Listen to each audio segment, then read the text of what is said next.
Nipsey, that we're all in this thing together.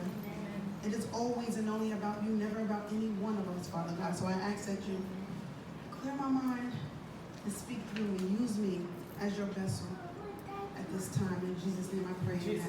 Amen. Amen. I have to say that poem really shook me up.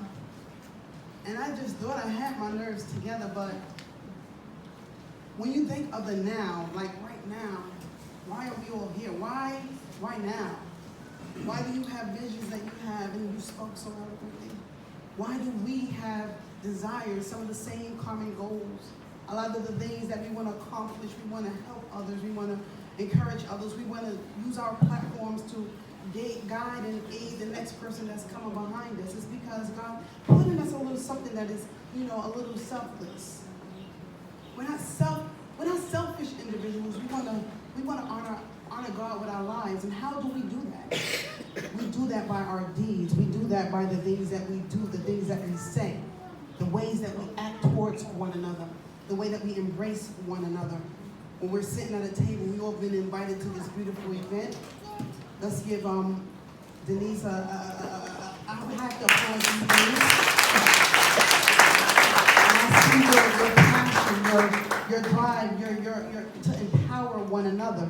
You don't even know who you're sitting next to till you hear their bio or you hear them get up and speak. You're like, wow, sister has it going on. So I have to applaud all of you that are here today.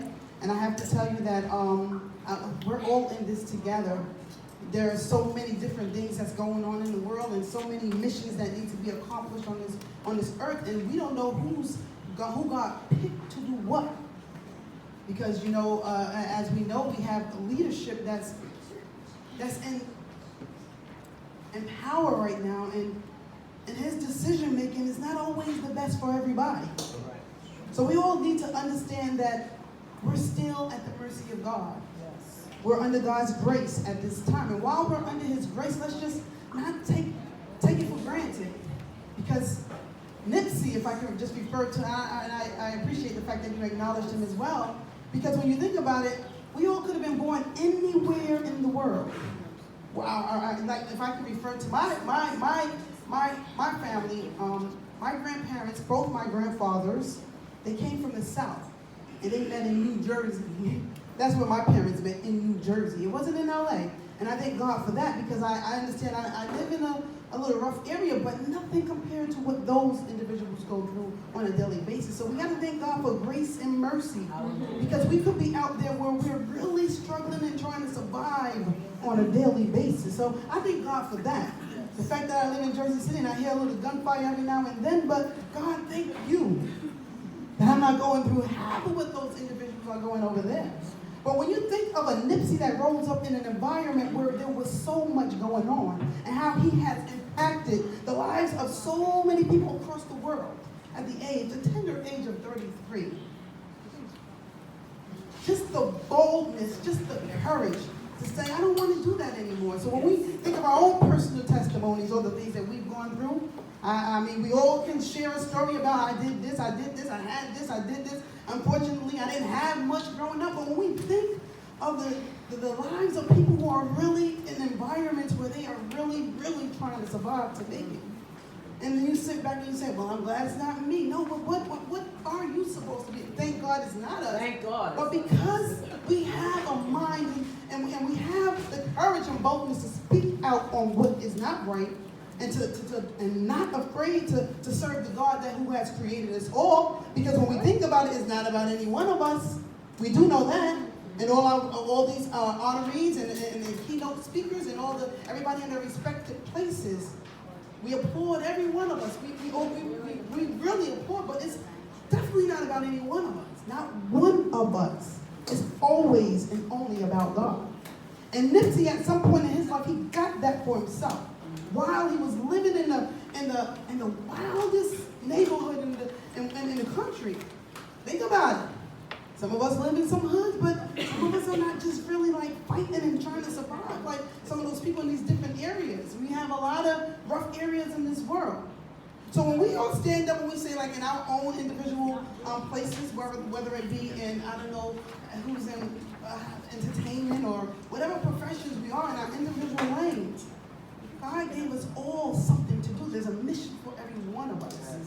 Every one of us are created for a reason. Yes. We all have purpose. Yes. It's not one greater than the next. Because when you think about it, oh, I opened up a homeless shelter, oh, I'm feeding the AIDS victims, oh, I'm dealing with the homeless mom, and everybody has a mission, and they're all good missions. But we all must keep in mind that it's always about God. Amen. How do I use my gifts and talents and the things that I've experienced to influence the life of another person? How do I engage and how do I encourage somebody? I can't make every event, but maybe I can sponsor a ticket for somebody else that I know needs to hear a good word to get to that event. Yes. I traveled from Jersey today, and I have to share this quickly. I always rely on somebody to bring me to New York. Somebody has to be driving. And today it was like, girl, you got to drive yourself over, Lord, and get me driving over to New York. And I have to tell you, it was like a calm that came over me and said to me, you know what, whatever. I mean, whatever. GPS, we got shotguns in the car. My children, I have to thank God for those who showed up, because my older one and the other one, they had things to do. But I thank God that whenever I thought of the challenge of just getting in the car, now everybody's like, "Bitch, stop tripping, get GPS." No, I'm telling you, I never drive to New York without somebody driving me. But because I understood the importance of being in this type of environment, and I understood the importance of when somebody else recognizes and acknowledges you for something that you're doing, because we're on the same team. Remember, we're all on the same team. So when I'm seeing my sister is trying to do something, yes, and she wants to holler at this one and holler at that one, acknowledge that one, give acknowledgement to that one, we got to salute. Like, we want to help you in what you're doing. So how do I do my part? Okay, I have to show up. I got to drive. Thank God that was only something easy, right? So again, when we think about why are we here, we all are here for a reason. We have people who are entrepreneurs, those who are business owners, and all everybody in their respective places. We're all a team. We're all on the same team. But we know that it's always and only about God. So now we got to go to God. God, okay, God, you gave me these gifts and talents. Now I don't know what to do with them. Father God, you want me to, I'm not over there in LA, but what am I supposed to do where I am at? Why? Like, there are so many different children going through things that, it's just really unfortunate. And we can name some of everything. And we already know that all the children don't want to hear your good speech. They don't want to hear nothing you got to say. I'm on my own mission, and I don't want to hear anything you got to say. But we all know when we think of the time, and we know that time is running out, and we can see with a conscious eye that when God raises up a Nipsey in LA to make a point, not only for that community, because at some point in his life, something clicked. Something clicked for him, and he said, I didn't want to do this gang banging and living that kind of life. Just his legacy alone. I didn't know him while he was alive. The Sunday when he died and my children were talking about him, I was like, who is this guy? Mommy, you don't even know what happened. I'm like, who is this guy? And ever since then, I was just intrigued by his story. And to think that he used to do some of the things, like when we think about our own testimony, we know he used to do some things that we had no business doing. But God spared our life for a reason. Why? Yes. Not for us to go back out there doing the same thing. God, you spared my life because why? Yes. Because there will be somebody who's walking in that lane that you may inspire or encourage to get out of that lane. Right. Just think about a drug addict for a second. If I can reflect on my childhood, my parents both suffered from drug addictions. I can remember some of the days when we didn't have much. But at some point, Davis got involved, and we were up to being sent to foster care. But thank God my grandmother stepped in, and she took us in until my parents were able to get their lives back in order. But when they were out there wandering in the wilderness, there were some people who had to step in for us. Yes. There were some people who had to be the spokespeople. When my parents were not making the best decisions for themselves, they were definitely neglecting us. Right. And I thank God that my both parents have been clean and sober for over 20 years. But when I tell you that my childhood, when I look back, I'm grateful that my parents, before they started wandering, they taught us about God. They didn't bring us to church every day. They taught us the 10 Commandments. Treat people how you want to be treated. Don't judge people. You don't know what people are going through. Always help them. They gave us those basic little, key points of how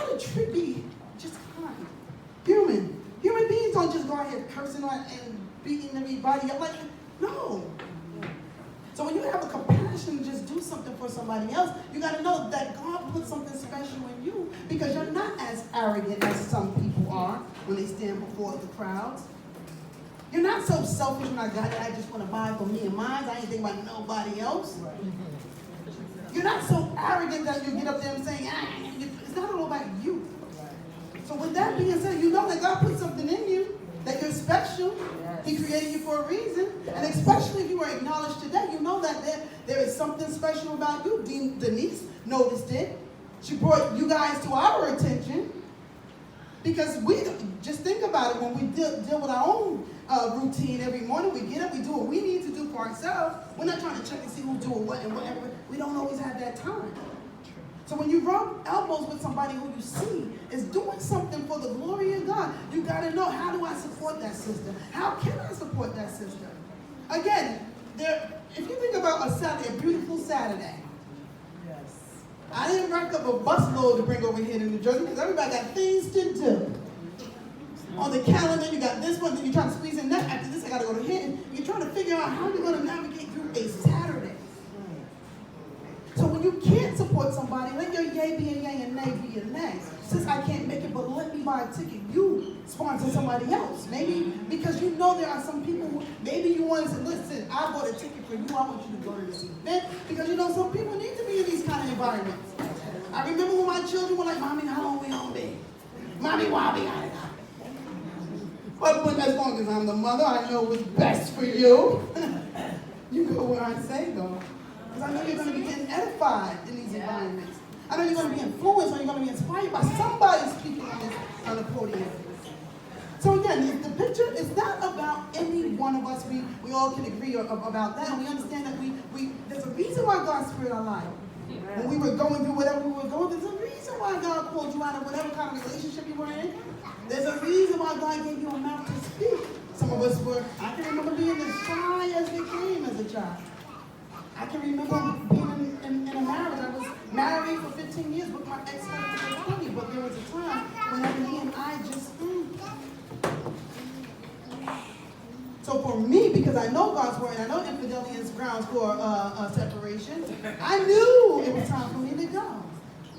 So whenever I saw myself as a single woman, and I respect the sister here who mentioned that she has pride in being a single woman, I would have to say I do the same, sis. Because it's not easy being a single woman while you're trying to do this and you see this needs to be done and you're still trying to maintain your own household. And then I have 5 children. Let me just put that out there. You got this personality, that personality, that one, and you're trying to figure out how can you. It's not easy. But when you rely on God's strength, and you understand that God never gives us any more than we can bear. Yes. We trust in His word. Hallelujah. There are some people out there who really believe in God, who really believe in His word, and really believe that He is going to accomplish everything He said that He would. And some of us really desire to be used. So when you ask God to be used, don't ask, wait, God, is this the time you want to wait? I didn't mean, hold up. When that stuff starts coming to you, I wanted to say hi to you when I saw you earlier. But let me just say this, to sum it all up. I applaud everyone in here. I appreciate everybody's story, their journey. And I got to read some words because I did come in late. But I have to say that whenever I remember coming to a place where I was trying to figure out, now who am I? Because for 20 years of my life, at the age of 40, I discovered it's time to leave the man, gotta leave him.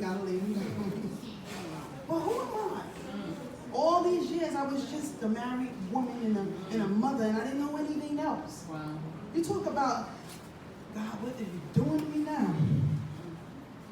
From 22 years old, I was married. I was with my husband. And here I am at 40 trying to make a decision on where do you go from here? But even with that little uncertainty and not really knowing what God had planned for my life, and I still don't know. I'm not going to claim and say, oh yeah, by the way, I'm about to do boom, boom. I still don't know. But I just know that in my singleness, God gives me the freedom to go to New York without having to fix a plate before I leave. When you're gonna be around, can you be like really? Like I know right now, with all due respect to everybody who has to still do that, I just understand and appreciate the time that I don't have to do that right now. So wherever you are, as a married woman, single woman, entrepreneur, business, whatever you are in your rightful place, respectfully so, understand, it's not about you. Right. So God, I'm not in LA. I am not probably not going to make the influence on the world like Nipsey, or should I be so bold to even say something like that? Who knows? You may do something even better, or even more. Right. Like people think about, think of Oprah Winfrey. Yeah, Oprah is Oprah, but there's some things that you can accomplish in the hood or in your environment that Oprah, nobody want to hear Oprah when she came. Get this, every day's not for everybody. So you're going to have people that gravitate to you for a specific reason. I don't know. We don't know. But whenever I open my mouth, I want to say something that's going to be inspirational to somebody. When I open my mouth, I want to say something that's going to be encouragement to somebody. Sister, I was there. I remember when my parents were strung out. But those who judged my parents when they were out there, shame on them. Right. Because did my parents prove that there is still a God? Yes. That God can still heal and deliver us from whatever we're going through. So don't be so quick to judge somebody who's going through. I know there's none of us in here who judge or pass judgment on somebody because they're going through a little difficulty, or they're caught up, or they're addicted to drugs or whatever. Pray for that person. Yep. And remember that saying when your mother said, if you have anything kind to say, don't say anything at all. Amen. I'm trying to tell you, I'm like, well, mommy, I ain't going to talk. Because I ain't got nothing nice to say right now. And that's just a place where we got to be honest with ourselves. When I'm talking, I don't want to say something that's going to hurt the spirit. I've done it before. I've hurt somebody with my tongue. I said some things that I couldn't take back. Yes. So when you do that and you hear somebody say to you that ever since that I've been doing it, and I was like, geez, I would have never knew I had that kind of influence or could have hurt somebody so negatively. And here I am talking about who I'm trying to be, and I want to please the Lord. And I did that to you when we were little. So be kind to one another. And you remember when the disciple asked Jesus, what's the greatest two commandments? He said, love God. We better love God. When we're loving God, we are going to respect our neighbors and do all those things that God lines up with God's word. And then we're going to love our neighbors as ourselves. When my sister is out there going through, my sister may not want to hear me. She might say, sister, can I help you? You know when you just talk to people. You know people ain't speak for you. People ain't always speak. Don't want a kind word. They just say, I ask you for $1, just give me $1. I don't want the speech with the dollar. Just give me $1. I'm going to give you the speech. So whenever we're moved to, I'm not going to tell anybody when to speak. Only let me say, whenever you're moved to speak, understand that God tells us not to have a harsh tongue, to be kind, gentle, kindness, loving, like those things are characteristics right there. That's what we all aspiring to be. I remember when I can reflect back to the times whenever people would tell me, you always think this. So I was like, God, take it out of me. Remove it. Whatever we know, I'm not going to put all my business down here, but we know what we're doing that's not right. And when God allows somebody to call you out on something, don't get so offended. Right. Father God, if it's not right, clean it out. Right. Father God, if it doesn't represent you, clean it out. I'm sharing because I had to do that many times. And it works. The prayer because God created us all with a purpose. Oh, yeah. His desire is to give us the desires of our heart. That's according to His will. His will is for us all to have a kind heart, to love one another. So the things that you want to represent that are according to God's word, He's going to give it to you. You just have to ask and sincerely ask to be delivered from that thing. And you watch how God cleans you out. You're not even going to realize when it happens, and you're like, God, thank you. That's all we can do. So let's give, again, I want to acknowledge everyone in here. May God continue to strengthen you and encourage you during this journey. Yes. Because we don't know how we got where we got, it took a lot to get us all where we are. But the fact that God, thank you for getting me here with my mind. There were women who had to pop pills and be in psych wards because they didn't know what to do after the man was gone. Right. Women who were going out to find revenge and shooting people and thank God that you spared me from that spirit. I was so hurt and broken that I ain't have the energy to do anything else. I can't go after him. God, I need you to fix me right now. So whenever we come to a place, we can't look at that person. Don't look at that person as the enemy. We know this is a spiritual war. So when somebody brings you a challenge, it's because God is requiring you to get something from that thing. I thank God I had a beautiful marriage up until my husband's infidelity. But again, because I knew who God was, and I knew where the struggle was, the spiritual war in my home, we were unevenly yoked. So when his decisions caused him to do what he needed to do for himself, I knew I had to do what was needed for myself, for my own sanity. I can't do this thing trying to figure it out. Do you want to be here? Maybe a little bit? Like, no. It's time to go. So when you come to a place in your life, whether it's a relationship, a business decision you have to make, understand that God has prepared you for a time such as this. Nipsey didn't wake up at the age of 8 and say, I'm going to do all these things to change the world, and then I'm going to die at 33. He had no idea how God was going to use his life. Just when all this racism is going on, there was a young black boy in LA who rose up and showed people how if you make up your mind that you want to change, when you get it, you can change. And not only change for yourself, to improve the lives of you and your family, I want to improve the lives of this community here. I live here. So when you can see outside the box and see that it's more than just about me and mine, then you know that God has a special calling on your life. So if you didn't know, God has a special calling on every one of your lives.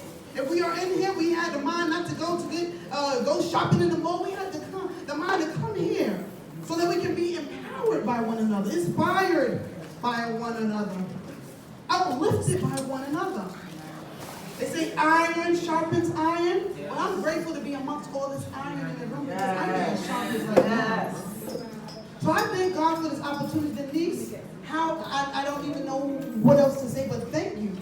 Because I'm from New Jersey, and I honestly know that whenever somebody sees something in you that we have a common interest, a common goal, I say, sister, I am going to support you as much as I can, whenever I can, however I can.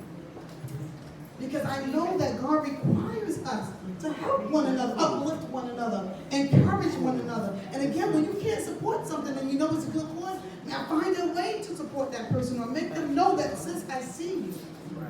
Because there are times when you're sitting up there thinking that what you're doing, like, God, why am I going for? No. Continue till the end. The Word of God tells us to endure. It's not, the race is not given to the swift. Is that how it's going? Somebody help us say that out. Not the swift or the strong. It's to those who endure till the end. So that's what we want to do. We see all this stuff. We see the signs. We see the crookedness in government. We see the corruption. We see the wayward lives of these children. Children are smoking and getting high as early as 11 and 12 years old. There is a stronghold on the minds of these children. So with that being said, let's be encouraged to continue the race. Because it's not over. And whatever your mission is, you stay focused on that. We're not trying to compete with one another. We're trying to help. It's all for the kingdom of God. That's the only thing I can say. So yes, you're doing a little program over here. She's doing, but again, it's all for God. It's not about us. So let's keep that in mind. Be encouraged. And again, Denise, thank you. And every last one of you, I applaud you. Congratulations. And may God continue to bless you.